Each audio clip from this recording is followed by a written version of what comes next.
کہ مسلمان کو گالی دینا فسق ہے اور مسلمان کو قتل کرنا کفر ہے۔ جو اپنے پیمانے اور ترازو درست نہیں رکھتی، جو قوم ملاوٹ شروع کر دیتی ہے، آقا پاک صلی اللہ علیہ وسلم نے فرمایا کہ اللہ تعالیٰ اس قوم کی زراعت سے برکت کو نکال دیتا ہے اور وہاں پہ قحط سالی پھیلا دی جاتی ہے۔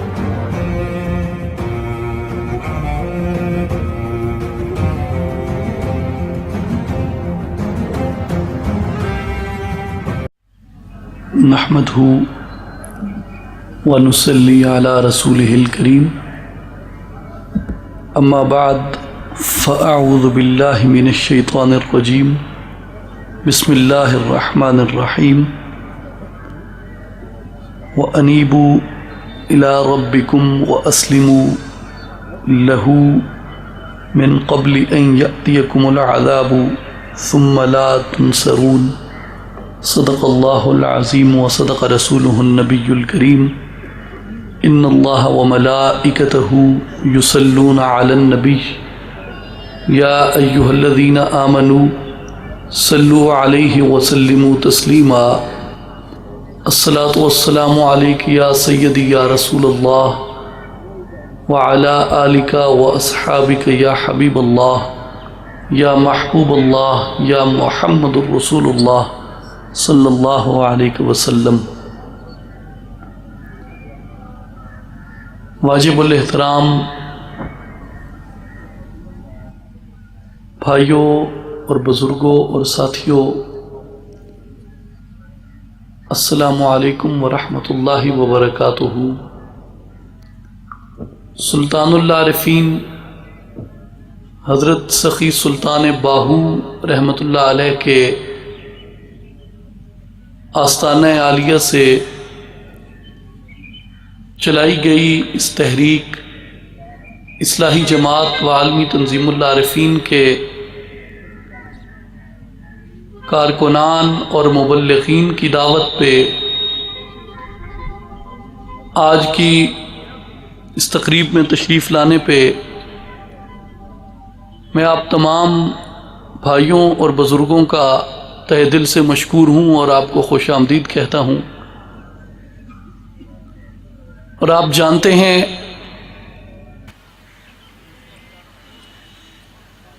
کہ سلطان العارفین حضرت سخی سلطان باہو رحمۃ اللہ علیہ کے آستانہ عالیہ سے چل کر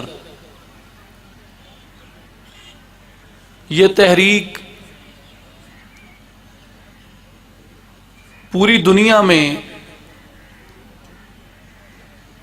قرآن و سنت کے اس آفاقی و ابدی اور دائمی پیغام کو عام کر رہی ہے کہ اللہ تبارک و تعالی نے جس پیغام کو اپنی مخلوق تک پہنچانے کے لیے، جس نصیحت کو اپنی مخلوق تک پہنچانے کے لیے پہلے انبیاء کرام کو بھیجا، اور جب رسول پاک امام الانبیاء محمد الرسول اللہ صلی اللہ علیہ وسلم پہ سلسلہ نبوت مکمل ہوا اور ختم ہوا، اس وقت اللہ پاک نے اس کے بعد اپنے برگزیدہ نیک اور چنے ہوئے بندوں کے ذریعے اپنے اور اپنی مخلوق کے درمیان اس پیغام کو عام کیا۔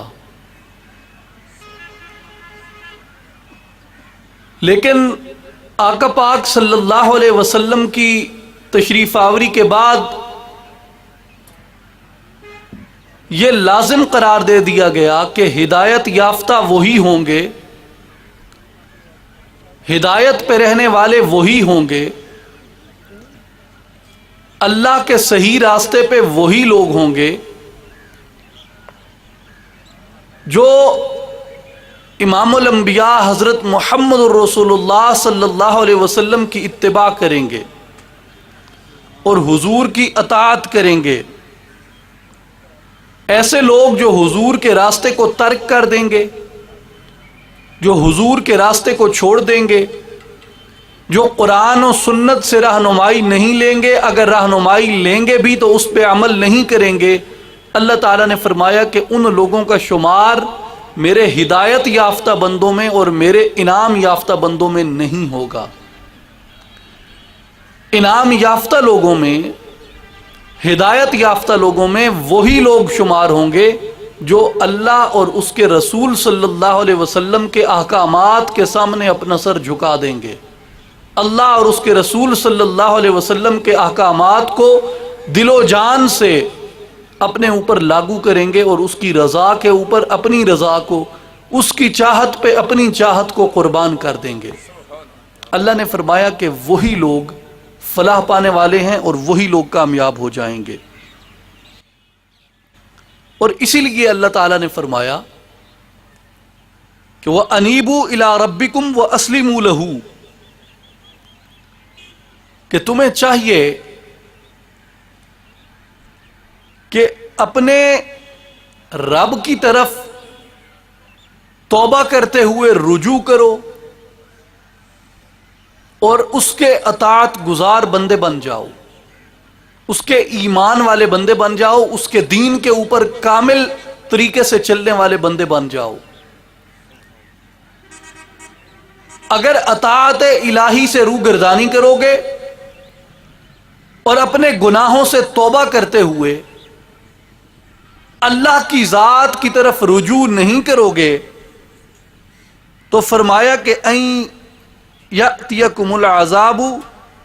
ثم لا تنصرون، اللہ کی طرف سے تمہارے اوپر عذاب طاری کر دیا جائے گا اور پھر تمہاری مدد کرنے والا بھی کوئی نہیں ہوگا۔ گویا جو شخص انفرادی طور پہ یا جو قوم، جو معاشرہ اجتماعی طور پہ کتاب و سنت کے راستے کو ترک کر دیتے ہیں، اللہ اور اس کے رسول کے احکامات سے روگردانی کرتے ہیں اور اپنی بدعمالیوں کے اندر، فحاشی و عریانی کے اندر اور اس کی نافرمانی کے اندر مبتلا ہو جاتے ہیں، اللہ تعالیٰ فرما رہے ہیں کہ میں ان کے اوپر اپنا عذاب طاری کر دیتا ہوں اور وہ ایسا عذاب ہوتا ہے کہ ان کی مدد کرنے والا بھی کوئی نہیں رہتا، ان کی مدد کو پہنچنے والا کوئی نہیں رہتا۔ میرے بھائیوں اور بزرگوں، بطور نبی آخر الزمان حضرت محمد الرسول اللہ صلی اللہ علیہ وسلم کی امتی کے کلمہ طیبہ اور کلمہ شہادت کی گواہی دینے والے کے طور پہ، اس کے پڑھنے والے کے طور پہ، اس پہ عمل کرنے والے کے طور پہ آج یہ مجھ پر بھی لازم ہے، آپ پر بھی لازم ہے اور ہم سب پر لازم ہے کہ ہم اپنے اعمال کو تولیں، اپنے اعمال کا وزن کریں۔ اور میں ایک گزارش کر دوں کہ میرا کوئی اختیار نہیں، میرا کوئی بس نہیں اور میری کوئی حیثیت یا میری کوئی اوقات نہیں کہ میں آپ سے کسی بات کا جواب لوں دین کے معاملے میں، میرے پاس کوئی اختیار نہیں ہے۔ کسی پیر کے پاس، کسی مولوی کے پاس، کسی اور کے پاس یہ اختیار نہیں کہ وہ دین کے معاملے میں آپ سے جواب لے، لیکن قرآن کے پاس یہ اختیار ہے۔ خود جس کلمے کی ہم گواہی دیتے ہیں، جس کلمے پہ ہم قائم ہیں، اس کلمے کے پاس یہ اختیار ہے کہ وہ ہم سے دین کے معاملے میں، اللہ کے معاملے میں اور اس کے نبی کے معاملے میں جواب چاہتے ہیں کہ جواب دو۔ اور اگر ہم دین کی سمجھ حاصل کریں اور دین کے اندر ہمیں جو موت کا تصور بتایا گیا ہے اس میں اگر ہم غور کریں تو ہمیں معلوم ہوتا ہے کہ ہماری قبر کی مٹی کے پاس بھی یہ اختیار ہے کہ وہ ہم سے اس معاملے کا جواب طلب کر سکتی ہے۔ امیر المومنین سیدنا فاروق اعظم رضی اللہ تعالیٰ عنہ نے ارشاد فرمایا کہ لوگوں، اپنے اعمال کا وزن کر لو اس سے پہلے کہ تمہارے اعمال اللہ کے ترازو میں رکھ دیے جائیں۔ لوگوں، اپنے اعمال کا احتساب کر لو، اپنے آپ کا احتساب کر لو، اس سے پہلے کہ تمہیں یوم حساب اللہ کی عدالت میں حساب دینا پڑے۔ تو آج یہ ہم پر، مجھ پر، اس پورے معاشرے پر یہ لازم ہے کہ ہم اپنے اعمال کو ناپیں، اپنا وزن کریں، اپنے اعمال کو تولیں کہ کیا ہم قرآن و سنت کے مطابق کھڑے ہیں، کیا ہم قرآن و سنت کے مطابق زندگی گزار رہے ہیں، کیا ہم قرآن و سنت کے مطابق چل رہے ہیں۔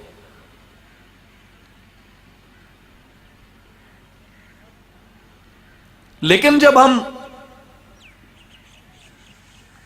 بنظر غائر دیکھتے ہیں تو ہمیں یوں محسوس ہوتا ہے کہ شاید ہماری اس نسل میں آ کے، جس نسل سے میں تعلق رکھتا ہوں، جس ایج گروپ سے، جس عمر سے، جس طبقہ عمر سے میں تعلق رکھتا ہوں، ہمارے درمیان وہ خدا خوفی نہیں رہی، وہ خدا ترسی نہیں رہی، وہ یاد الہی نہیں رہی، وہ دین سے، کتاب سے، سنت سے وہ رشتہ، وہ تعلق نہیں رہا، وہ کمزور ہوتا جا رہا ہے اور بتدریج کمزور ہوتا جا رہا ہے۔ اور میں جتنی بھی گزارشات کروں گا اس کربناک اور المناک صورتحال میں، میری یہ ساری کی ساری گفتگو میرے نوجوان ساتھیوں سے اور میرے ان نوجوان بھائیوں سے ہوگی جو میرے طبقہ عمر سے تعلق رکھتے ہیں، کہ ہمیں یہ سوچنا ہے، ہمیں یہ غور کرنا ہے کہ کیا خدا کا دین پرانا ہو گیا ہے کہ ہم اسے چھوڑ رہے ہیں؟ کیا خدا کے احکامات پرانے ہو گئے ہیں کہ ہم انہیں چھوڑ رہے ہیں؟ کیا نبی کی سنت پرانی ہو گئی ہے کہ ہم اسے چھوڑ رہے ہیں؟ کیا وہ احکامات پرانے ہو گئے ہیں کہ ہم انہیں چھوڑ رہے ہیں؟ آخر کیا بلا امڈ آئی ہے؟ آخر کس مصیبت نے ہمیں آن گھیرا ہے؟ آخر کس آفت کے اندر ہم مبتلا ہو چکے ہیں؟ آخر کس عذاب کو دعوت دینے کے لیے ہم نکل کھڑے ہوئے ہیں کہ ہم نہ خدا کے دین کی طرف دیکھتے ہیں، نہ خدا کی کتاب کی طرف دیکھتے ہیں، نہ نبی صلی اللہ علیہ وسلم کی سنت کی طرف دیکھتے ہیں، نہ ان کے صحابہ کرام رضوان اللہ علیہم اجمعین کی عمل کی طرف دیکھتے ہیں، نہ اہل بیت اطہار کے عمل کی طرف دیکھتے ہیں، اور ایک زوال کی طرف، ایک عذاب کی طرف، ایک بدی کی طرف، ایک سختی کی طرف، ایک مصیبت کی طرف ہم خود اپنے آپ کو اپنے ہاتھوں سے گھسیٹتے ہوئے لے کے جا رہے ہیں۔ اور ایسی صورتحال میں آقا پاک صلی اللہ علیہ وسلم کے فرامین ہمیں یاد آتے ہیں کہ آقا پاک صلی اللہ علیہ وسلم نے کیا فرمایا تھا۔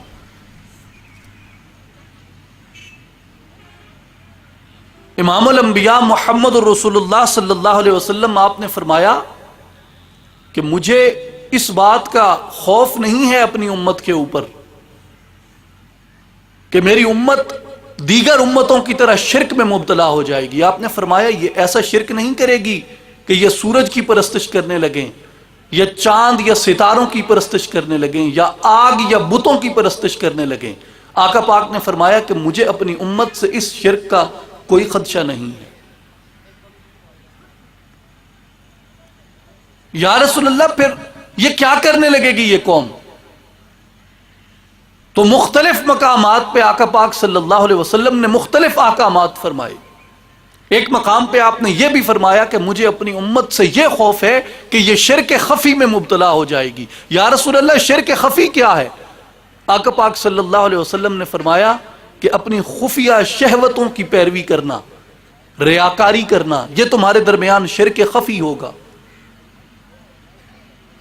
کہ تم اللہ کی رضا کی بجائے، اللہ کی بندگی کی بجائے، اللہ کی خوشنودی کی بجائے دیگر چیزوں کو اپنا معبود بنا لو گے، اس کی عبادت کرنے کی بجائے اپنی خواہشات کی عبادت کرنے لگو گے۔ کتاب و سنت کی پیروی کی بجائے تم اپنی خواہشات کی پیروی کرنے لگو گے۔ آقا پاک صلی اللہ علیہ وسلم نے فرمایا، حضرت ابو ہریرہ رضی اللہ تعالیٰ عنہ روایت فرماتے ہیں، ما اخشى علیکم الفقر وآلکنی اخشى علیکم التکاثر۔ المستدرک علی الصحیحین میں امام حاکم نے یہ روایت بیان کی کہ آقا پاک صلی اللہ علیہ وسلم نے فرمایا کہ مجھے اپنی امت پہ غربت کا خدشہ نہیں ہے۔ آپ نے فرمایا کہ مجھے اپنی امت پہ غربت کا خدشہ نہیں ہے. وَآلِكِنِّي أَخْشَى عَلَيْكُمُ التَّكَاثُرَ، لیکن مجھے یہ خدشہ ہے کہ میری امت کثرت مال کی وجہ سے، محبت دنیا کی وجہ سے گمراہ نہ ہو جائے. میری امت بھوک کی وجہ سے گمراہ نہیں ہوگی، بلکہ میری امت کثرت مال کی وجہ سے گمراہ ہو جائے گی. ایک اور مقام اسی حدیث کے تسلسل میں آپ نے فرمایا کہ وَمَا أَخْشَى عَلَيْكُمُ الْخَطَأَ، میری امت خطائیں کرنے کی وجہ سے نہیں بھٹکے گی. کہ دیگر امتیں خطا کرتی تھیں، بھول بھلیاں کرتی تھیں، نسیان ہو جاتا تھا ان سے، ان کے اوپر اللہ کا عذاب طاری ہو جاتا تھا اس بھول اور اس خطا کی وجہ سے. آقا پاک صلی اللہ علیہ وسلم نے فرمایا کہ میری امت پہ خطا کی وجہ سے اللہ کا عذاب طاری نہیں ہوگا، اور میری امت خطا کی وجہ سے نہیں بھٹک جائے گی. یا رسول اللہ صلی اللہ علیہ وسلم، پھر آپ کی امت کے بھٹک جانے کے، آپ کی امت کے گمراہ ہو جانے کی کیا وجہ ہو سکتی ہے؟ آقا پاک صلی اللہ علیہ وسلم نے فرمایا وَلَٰكِنِّي اخشى علیکم التعمد، بلکہ میری امت میری نافرمانی کرنے کی وجہ سے گمراہ ہو جائے گی. بھول کر کوئی خطا کرنا یہ اور بات ہے، لیکن نافرمانی کرنا یہ ایک اور بات ہے. خطا کے اوپر ہمارے پاس یہ گنجائش ہے کہ ہم اللہ کی بارگاہ میں رجوع کر سکتے ہیں، ہم تائب ہو سکتے ہیں، ہم توبہ کر سکتے ہیں. لیکن جو نافرمانی کی جائے کہ ایک واضح فرمان ہمارے سامنے موجود ہو، ایک واضح نصب اللین ہمارے سامنے موجود ہو، ایک واضح طریقے عمل ہمارے سامنے موجود ہو، قرآن و سنت کے واضح احکامات ہمارے سامنے موجود ہوں، لیکن ان احکامات کے ہوتے ہوئے بھی ہم ان سے روگردانی کریں، یہ نافرمانی کے زمرے میں آتا ہے. اور آقا پاک نے فرمایا کہ میری امت میری نافرمانیوں کی وجہ سے عذاب میں مبتلا کی جائے گی. اور اسی لیے آقا پاک صلی اللہ علیہ وسلم نے فرمایا فَمَنْ رَغِبَ عَنْ سُنَّتِي فَلَيْسَ مِنِّي، جو میرے احکامات کو بروئے کار نہیں لاتا، جو میری سنت کو چھوڑ دیتا ہے، جس کے سامنے میری سنت کے، میرے احکامات کے، میرے دین کی کوئی اہمیت نہیں رہتی، میرے دین کی طرف جس کی رغبت نہیں رہتی، میرے احکامات کی طرف جس کی رغبت نہیں رہتی، میری کتاب جو مجھ پہ اللہ نے نازل کی، اس کو اختیار کرنے پہ، اس کو لازم پکڑنے پہ جو اس بات کی طرف راغب نہیں ہوتا، آقا پاک نے فرمایا فمن راغب عن سنتی، جو میری سنت کی طرف راغب نہیں ہوتا فلیس منی، وہ ہم میں سے نہیں ہے. جو حضور کی سنت کو اختیار نہیں کرتا، جو حضور کے راستے کو اختیار نہیں کرتا. اور آج بطور مسلمان صرف پاکستان کے مسلمانوں کا نہیں، دنیا بھر کے مسلمانوں کا، خاص کر مسلمان نوجوانوں کا آج سب سے بڑا سانحہ یہ ہو چکا ہے کہ ہم جن باتوں سے سبق سیکھنا چاہتے ہیں، ہم جن باتوں سے درس حاصل کرنا چاہتے ہیں، ہم جن باتوں کو دیکھ کے اپنا لائف سٹائل بنانا چاہتے ہیں، ہم جن باتوں کو اپنے سامنے رکھ کے اپنی معاشرے کی، اپنے آپ کی، اپنی آئندہ نسل کی تعمیر کرنا چاہتے ہیں، وہ تمام کی تمام چیزیں وہ قرآن و سنت سے کوسوں دور ہیں. ہم سب سے زیادہ جس بات سے متاثر ہوتے ہیں، سب سے زیادہ جس بات سے سیکھنے کی کوشش کرتے ہیں، وہ یہ فحش، یہ لغو، یہ گھٹیا بدتمیز بےہودہ اور غلیظ میڈیا ہے جو انٹرٹینمنٹ میڈیا ہمارے سامنے موجود ہے. اس سے ہم سیکھنے کی کوشش کرتے ہیں، اس کے لائف سٹائل، اس کی فلموں، اس کے ڈراموں، اس کے ناولوں، اس کے قصوں سے ہم اپنی زندگی اور اپنا معیار مرتب کرنا چاہتے ہیں. کتاب سے، سنت سے، مسجد سے، دین سے ہمارا تعلق منقطع ہوتا جا رہا ہے. اور ایسے ہی صورتحال کے لیے آقا پاک صلی اللہ علیہ وسلم نے فرمایا کہ فمن راغب عن سنتی، جن لوگوں کو تم دیکھو کہ ان کو میری سنت کی طرف رغبت نہیں رہی، آقا پاک صلی اللہ علیہ وسلم نے فرمایا فلیس منی، وہ ہم میں سے نہیں ہوں گے.